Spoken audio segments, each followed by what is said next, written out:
Som. Som. 1, 2, som. Som. 1, 2. Boa noite, irmãos. Vamos dar início ao culto desta noite. Vocês estão bem? Está todo mundo bem? Dá um sorrisão na máscara aí. Eu vou ver no olho de vocês. Vocês estão bem? Muito bom ter os irmãos aqui mais uma vez para honrar e glorificar o nome do Senhor. Só um aviso antes, né? Terminamos aí hoje terminamos o estacionamento. Demarcamos as vagas ali, irmãos, se vocês perceberam, de uma forma diferente. Vamos testar para ver se fica melhor. E depois os irmãos vão passar o que estão achando para a gente poder mudar ou manter, tá bom? Mas terminamos aí, ficou muito bom, foi muito legal a experiência de estar junto aí. Hoje foi um dia bonito, um dia de sol. Minha esposa falou até que eu estava queimado. Vamos lá, vamos começar. Eu queria deixar um salmo para o seu e para o meu coração.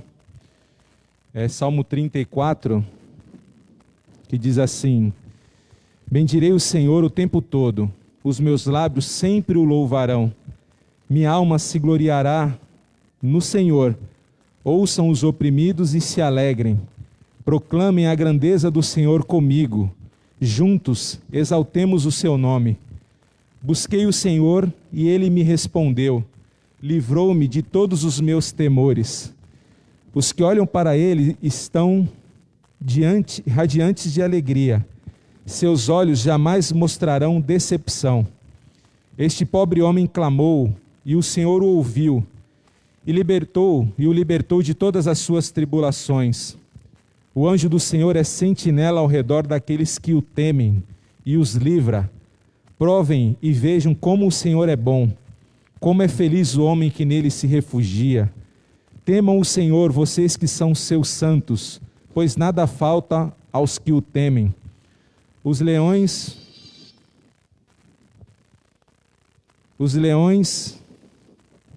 podem passar necessidade e fome, mas os que buscam o Senhor de nada têm falta. Venham, meus filhos, ouçam-me, e eu lhes ensinarei o temor do Senhor.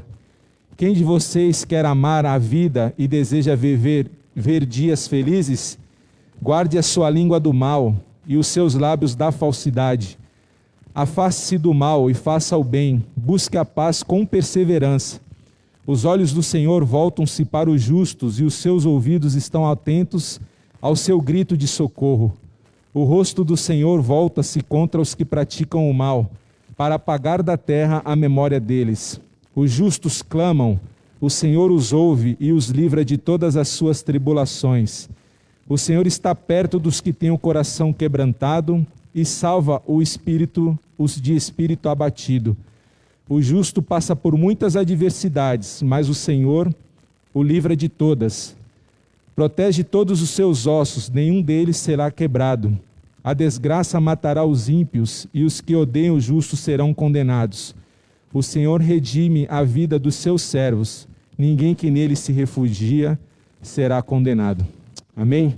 Vamos orar. Santo Deus e amado Pai, nós te louvamos, Senhor, pela alegria, ó Pai, pela graça de estarmos diante do Senhor, neste local separado para a adoração do Teu santo nome, para receber o nosso culto de adoração, as nossas ofertas. Tudo isso faz parte da nossa adoração ao Senhor, ó Pai. Nós te agradecemos pela oportunidade e pelo privilégio que temos de estarmos juntos, apesar de tudo o que tem acontecido, e que o Teu Santo Espírito, ó Pai, derrame a Tua graça sobre cada coração, inunde-os de alegria, Senhor, para a honra e glória do Teu nome. Nós confiamos no Senhor, Tu és o Deus que tem cuidado de nós, que tem nos trazido até aqui, no meio de tantos perigos, no meio de tantas lutas, o Senhor tem nos sustentado, e é a Ti que nós devemos honra e glória, Senhor. Obrigado por cada um que veio aqui, obrigado por aquelas pessoas que estão em casa, na transmissão, assistindo. Que a Tua graça inunde cada lar, ó Pai, com a Tua provisão e com a Tua alegria também.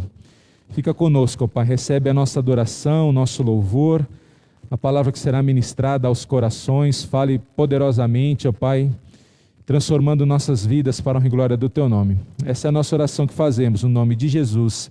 Amém. Vamos cantar o hino 62? É isso? 62.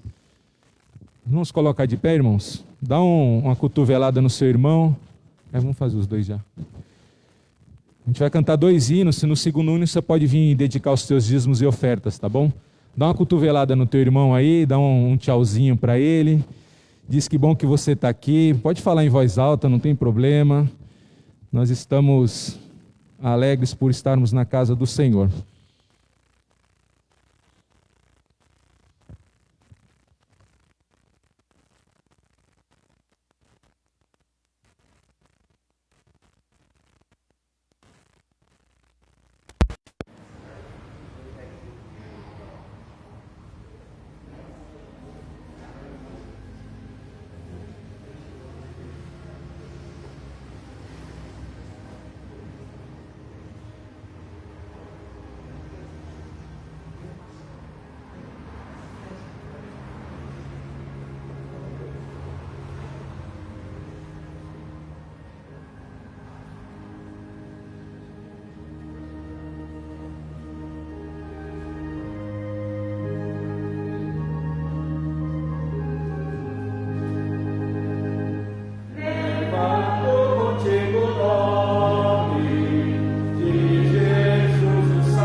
Boa noite, meus irmãos. Meus queridos, antes de lermos a palavra, quero dizer para os queridos irmãos que nós, mês que vem, estaremos em campanha para o levantamento da oferta de missões nacionais. E o tema da campanha é Jesus Cristo é a única esperança. Também esse tema é da grande campanha de evangelização para este ano, até o próximo ano. Irmãos mais antigos, lá de 1965, devem lembrar da grande campanha que nós tivemos no Brasil, com esse mesmo tema.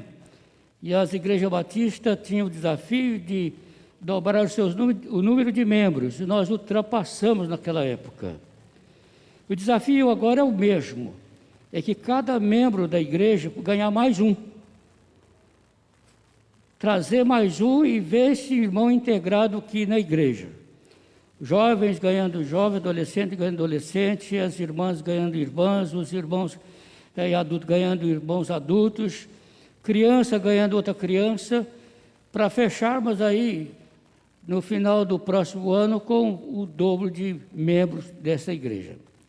Esse é o desafio. Haverá então um dia que nós estaremos lançando a campanha para esse fim. Próximo domingo, às 10 horas da manhã, estou convocando uma reunião com todos os diáconos da igreja. O irmão presidente vai reforçar isso individualmente a cada um. E o presidente de cada ministério, eu preciso que tenha aqui presente o presidente coordenador de cada ministério, no próximo domingo, às 10 horas da manhã. Há vários assuntos que quero tratar com os meus irmãos, de interesse da igreja de um modo geral. A outra coisa, irmãos, dentro dessa campanha de Cristo é a única esperança, e o trabalho para fazermos a evangelização, a ideia é a igreja distribuir o Evangelho de João aos moradores próximos do templo. A nossa igreja precisa distribuir pelo menos 2.000, no mínimo 2.000 exemplares do Evangelho de João. Mas custa R$200, R$200 uma caixa com 200 unidades, é R$1 cada um, uma capa com título da campanha. A igreja não tem recurso financeiro no caixa para ficar com tanto. Então, nós estamos lançando uma campanha. Se você puder doar para a igreja uma caixa de 200 unidades, que custa R$200, você fala com o Marquinho, com o irmão Vinícius, tá bom? Ah, mas eu posso doar 50, então vai lá que eles vão marcar. Eu posso doar 10 só, com R$10, eu posso doar só 5. Quanto você puder doar para essa campanha, para que sobre o mínimo possível para a igreja pagar.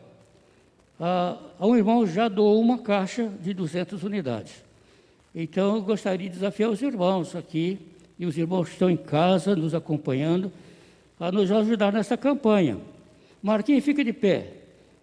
Ali é o Marquinhos, você pode dar um nome para o Marquinhos. Eu quero doar 50, 10, 20, uma caixa de 200, 2 caixas, 400 unidades.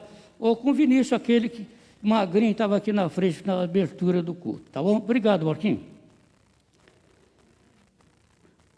Obrigado aos irmãos que fizeram o trabalho aí do estacionamento, ficou bonito, remarcação, ficou lindo. Só que a minha vaga ficou diferente, né? Eu entrava reto, agora eu tenho que fazer isso. E para velhinho, assim, que não sabe dirigir bem, é cruel, né? Mas a gente dá um jeito, né? Ficou maior ali o espaço para mim. Vocês também capricharam, né? Vamos ler a palavra de Deus, irmãos? Atos dos Apóstolos, no capítulo 16. Nós vamos ler do verso 25 ao 34. Se não for incômodo aos irmãos ficarem de pé para procedermos às leituras, Atos dos Apóstolos, no capítulo 16, vou ler do verso 25 ao 34.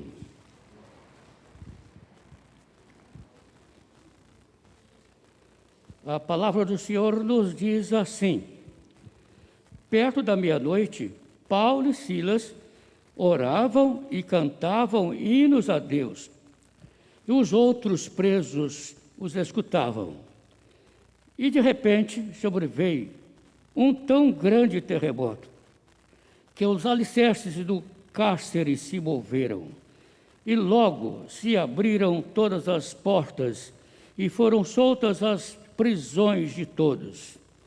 E acordando o carcereiro, e vendo abertas as portas da prisão, ante Paulo e Silas, e tirando-os para fora, disse: Senhores, que é necessário que eu faça para me salvar? E eles disseram: crê no Senhor Jesus Cristo, e serás salvo, tu e a tua casa. E lhes pregaram a palavra do Senhor, e todos os que estavam em casa. E tomando-os ele consigo, naquela mesma hora da noite, lavou-lhes os vergões, e logo foi batizado, ele e toda os seus. Então, levando-os à sua casa, lhes pôs a mesa, e na sua crença em Deus, alegrou-se com toda a sua casa. Deus aplica a leitura de sua palavra lida aos nossos corações. Amém? Podemos assentar, meus irmãos? Obrigado a Deus pela palavra que lemos, pelos hinos que cantamos. Pedimos a tua bênção, a tua direção, que o Senhor venha falar conosco, Deus, como falou através dos 2 hinos que acabamos de cantar agora há pouco. Muito obrigado, Deus, porque o Senhor está aqui conosco. Que o Senhor vá de nos abençoar com a palavra que venha nos trazer alento ao coração e alegria e a certeza que o Senhor está aqui conosco, está junto com os teus filhos todos os momentos da vida. Obrigado, Deus, pela palavra. Só ela em si já é uma mensagem aos nossos corações. Obrigado pela ação do teu poder a cada dia. O Senhor está no controle do universo. Nada passa despercebido aos teus olhos. O Senhor está nos vendo aqui agora. O Senhor está vendo cada irmão que está contrito, cultuando o teu nome em suas casas, nos acompanhando neste momento. Fala conosco, Pai, em nome de Jesus. Amém. Amém. Hoje não tenho uma letra gigante, e o óculos também está me dando o baile aqui, né? Meus amados irmãos, os irmãos acham que é possível cantar, orar, louvar, exaltar a Deus no momento de escuridão, no momento de prisão, no momento de angústia, no momento de sofrimento? É possível, então, louvar o nome do Senhor numa prisão, no fundo de uma prisão, acorrentado, com as algemas e corrente presas em troncos, machucado, rasgado, famintos, porque o dia todo, sem se alimentar, foram presos pela manhã. Irmãos, acham que isso é possível? Talvez não seja possível para nós, mas Paulo e Silas, eles fizeram isso, meus amados. No fundo de uma prisão, eles puderam cantar louvores a Deus, puderam orar. Diz a palavra que, enquanto eles cantavam, enquanto eles oravam, os demais presos estavam atentos às orações, aos louvores. De tal maneira, meus amados irmãos, que Deus ouviu os louvores, ouviu as orações daqueles apóstolos e mandou um grande terremoto somente no prédio daquela prisão. E o texto que nós acabamos de ler diz que todas as cadeias, todas as correntes que prendiam as pernas, os braços daqueles homens, elas partiram pelo meio, as portas se abriram sem o toque da mão humana, porque o terremoto sacudiu aquele prédio. De tal maneira que o carcereiro achou que todos tinham fugido. E ele teria que pagar com a sua própria vida, diante de toda a autoridade. Seria vergonhoso para ele. Um homem que de tantas experiências na vida policial, ser executado por ter deixado muitos presos fugirem. E ele então toma a sua espada e tenta tirar a sua própria vida. Mas o apóstolo Paulo, que estava lá, junto com Silas, que estavam cantando e orando, Paulo então abriu a boca em alto som e disse: não faça nada com a sua vida, porque todos nós estamos aqui. Aquele foi um alívio para o carcereiro. Veja, meus amados irmãos, que naquele momento de tristeza daqueles apóstolos, momento de sofrimento, de dor, de fome, eles puderam estar ali exaltando o nome do Senhor. Qual foi o resultado? Deus ouviu, sacudiu aquele prédio. E o resultado maior disso foi a conversão do carcereiro e toda a sua família, os seus convidados, não sabemos quanto, porque o texto não menciona, diz que toda a sua casa se converteu ao Senhor Jesus. O nosso Deus, meus amados, Ele ainda é o mesmo. E a Bíblia diz que Ele é hoje e amanhã e sempre. Entendendo o texto, meus amados irmãos, naquela situação daqueles homens, no meio da noite, só havia trevas lá fora. E dentro do presídio não era diferente. Além de trevas, havia sofrimento, mau cheiro. Uns já foram visitar alguns presos em cadeia para saber como é que o negócio é feio, é horrível. É terrível, meus irmãos. E lá estavam aqueles homens acorrentados, pés e braços. Ali estavam os pregadores das boas novas, aqueles que estavam pregando que Deus é amor, que Jesus Cristo morreu na cruz, que Jesus Cristo é o que perdoa, que salva. Eles eram os mensageiros do Senhor, mas agora, por causa do nome de Cristo, estavam presos. O que esperava para aqueles homens era só a morte. Não havia esperança para aqueles homens saírem de com vida, a não ser uma ação poderosa de Deus, como aconteceu. Porque eles acreditaram no poder de Deus, na manifestação do poder de Deus. É o que falta na vida da igreja do Senhor Jesus nos dias de hoje. É acreditar no poder de Deus, que Deus é o mesmo. O Deus que fez no passado, Ele faz hoje, faz amanhã e faz sempre. E nós temos perdido, meus amados irmãos, essa visão do poder de Deus, da presença gloriosa de Deus. Achamos que estamos abandonados, que a igreja está sem rumo, sem direção do eterno, mas Ele está na direção, porque a igreja é dele, Jesus. A acusação, a coisa das pessoas não queriam ser transformadas, como muitos hoje não querem a ação do poder de Deus em suas vidas, porque elas não querem abandonar os seus pecados, abandonar as coisas erradas que elas praticam. Elas não querem mudar de vida. E a Bíblia diz que quando o Senhor Jesus chega na vida do ser humano, faz uma obra restauradora, transformadora, e a pessoa nasce de novo. E as coisas velhas na vida da pessoa ficam para trás, o Senhor faz tudo novo na vida daquele que recebe o Cristo como Salvador. Portanto, o Evangelho é sempre assim, meus amados. Ele nos ensina assim, que onde ele chega, as coisas precisam ser mudadas.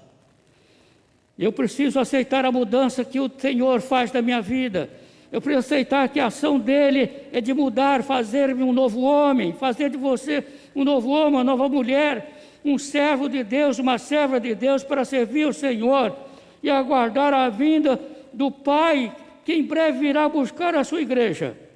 Então muitos não querem mudança, querem continuar vivendo como eles estão.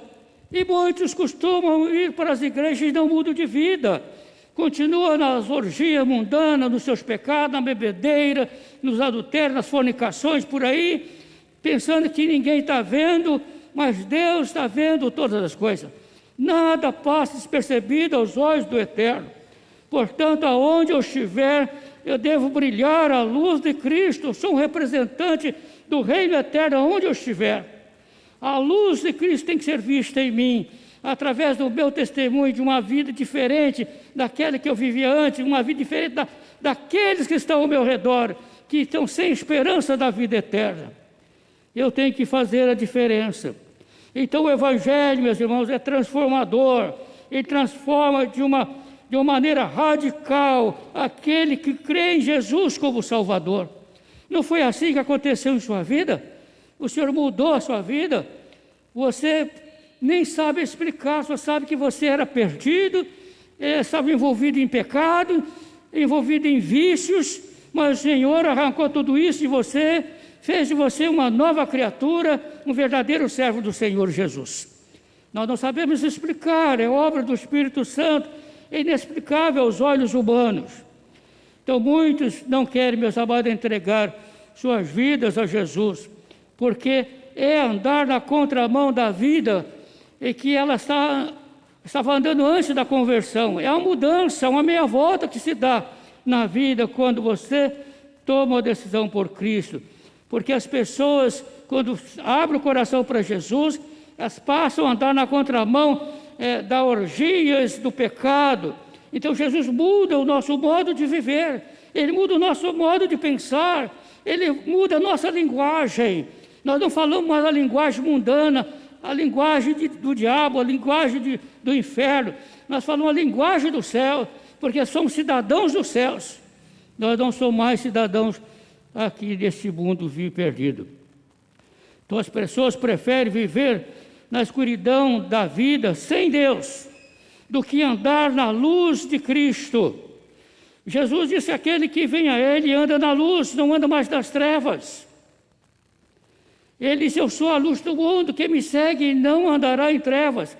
Mas as pessoas preferem as trevas do pecado, as trevas do Satanás, do inferno, do que na luz de Cristo, que conduz a sua vida à eternidade na presença do Senhor.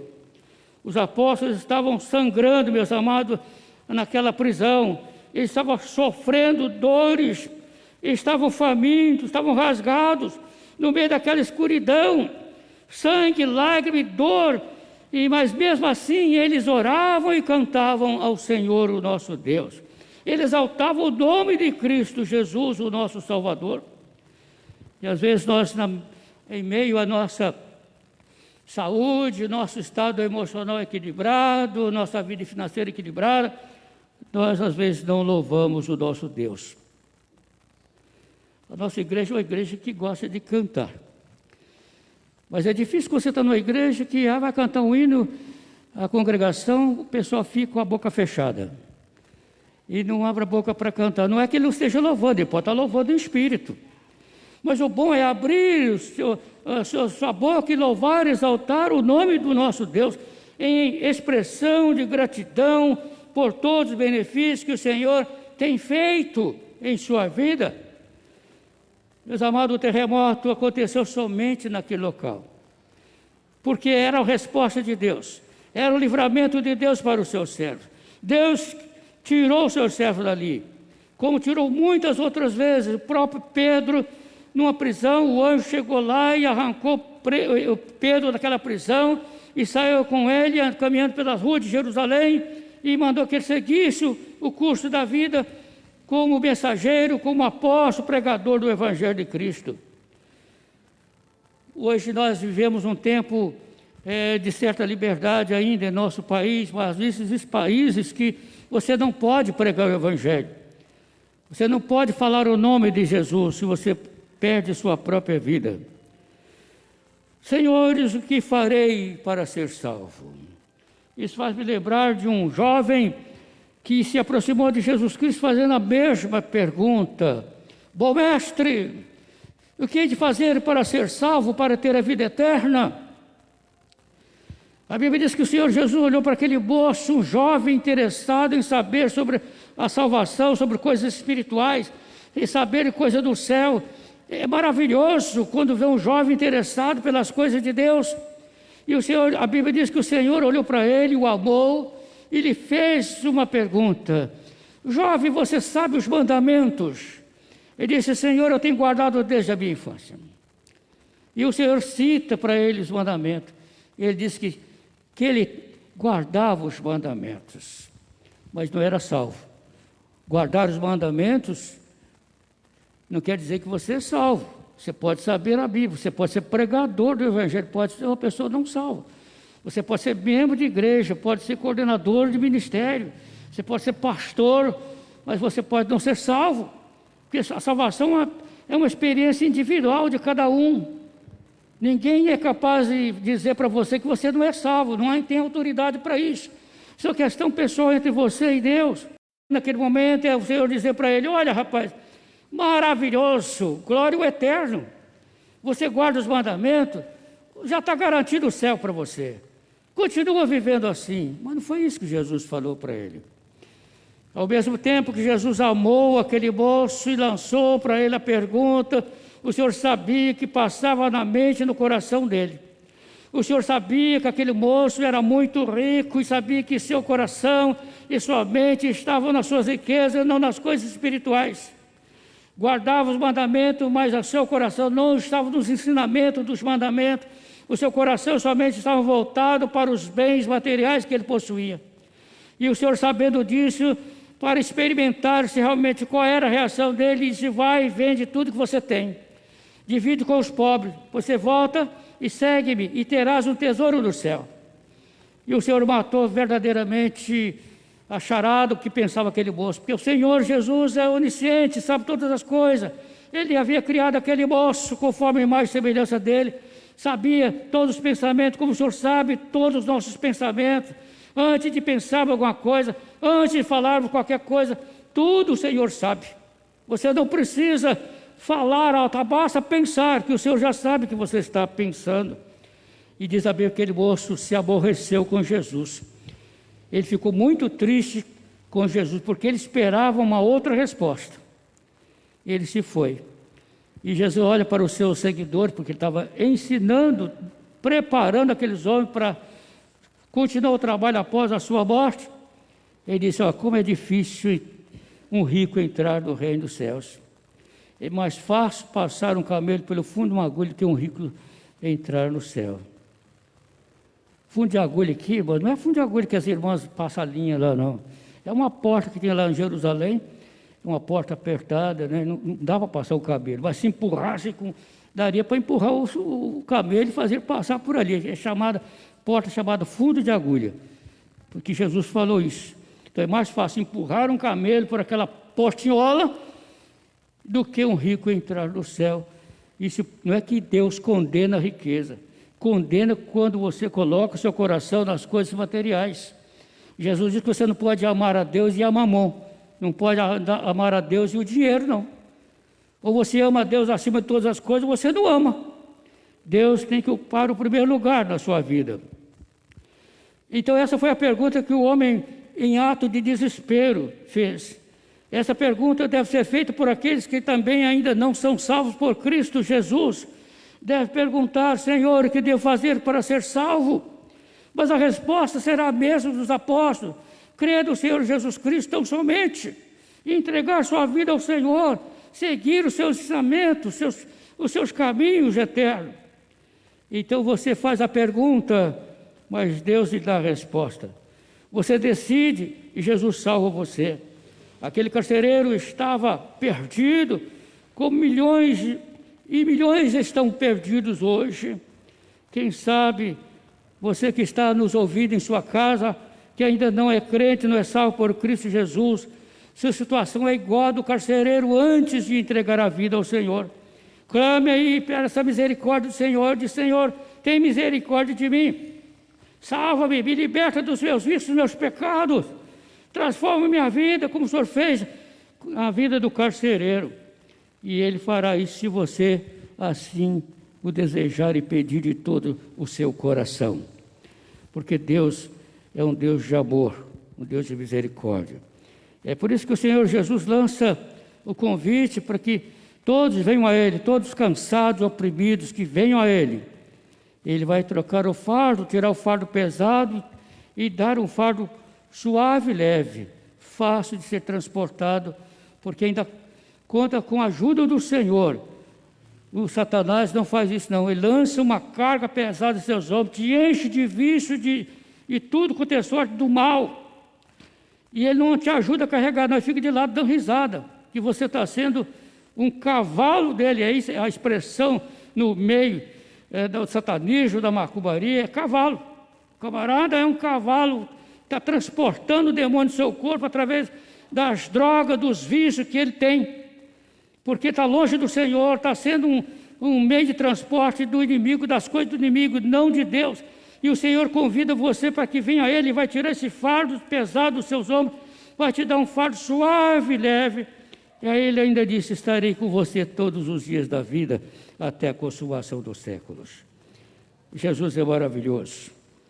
Então, todos aqueles que estão vivendo nas trevas, na escuridão da vida, vivendo nas trevas do pecado, que venham a Jesus, porque Ele é a luz. Ele disse: eu sou a luz do mundo, quem me segue não andará em trevas.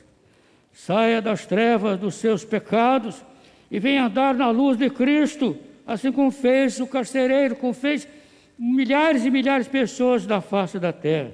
Assim como você que está aqui, você que está em sua casa, fez um dia, entregando sua vida ao Senhor Jesus. O Senhor Jesus é o mesmo. Ele é ontem, hoje e eternamente.